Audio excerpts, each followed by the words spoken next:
చంప పగిలిపోద్ది. ఏంటి, చిరంజీవి గారు జగన్ రెడ్డికి తగిలిన గాయానికి సానుభూతి చెప్తూ ట్వీట్ చేయాలా? అమ్మా, ఆశ, దోశ, అప్పడం, వడ అంటున్నారు మెగా ఫ్యాన్స్. అసలు విషయం ఏంటో తెలుసుకుందాం. ఈరోజు టీడీపీ అధినేత చంద్రబాబు నాయుడు గారి పుట్టినరోజు సందర్భంగా ఆయనకు శుభాకాంక్షలు చెబుతూ చిరంజీవి గారు ట్వీట్ చేశారు. అహర్నిశం ప్రజల మధ్య ఉంటూ ప్రజా సంక్షేమం కోసం పాటుపడే శ్రీ నారా చంద్రబాబు నాయుడు గారికి జన్మదిన శుభాకాంక్షలు.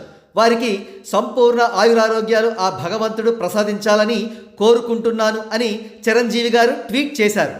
అంతే, చిరంజీవి గారు ట్వీట్ చేసిన మరుక్షణం ఆ ట్వీట్ కింద పేటీఎం కుక్కలు తమ పిచ్చి కామెంట్లతో దండయాత్ర చేశాయి. ఆ కుక్కలు వాగుతాయి కదా, చంద్రబాబు నాయుడు పుట్టినరోజుకైతే ట్వీట్ చేశావు, మరి మా నాయకుడికి తలపై గాయం తగిలితే ఎందుకు ట్వీట్ చెయ్యలేదు అనే లా పాయింట్ లాగాయి ఆ కుక్కలు.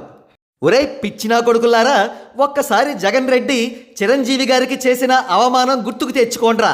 సినిమా టికెట్ రేట్స్ను కావాలనే తగ్గించి సినిమా హీరోలందరినీ చిరంజీవి గారితో సహా కావాలనే తన దగ్గరికి రప్పించుకుని చిరంజీవి గారి నమస్కారాన్ని తను చేతులు కట్టుకుని దేభ్యమోహం వేసుకుని ఉన్న స్టిల్ని ప్రచారంలోకి రానిచ్చి పెంట చేసిన విషయం గుర్తుంది కదా.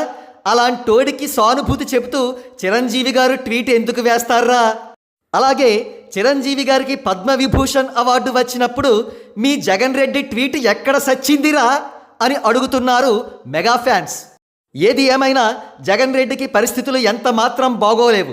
రాబోయే రోజుల్లో తన ఓటమి తర్వాత పవన్ కళ్యాణ్ గారి బారి నుండి తప్పించుకోవడానికి చిరంజీవి గారి కాళ్ళు పట్టుకోవలసిన పరిస్థితి జగన్ రెడ్డిది.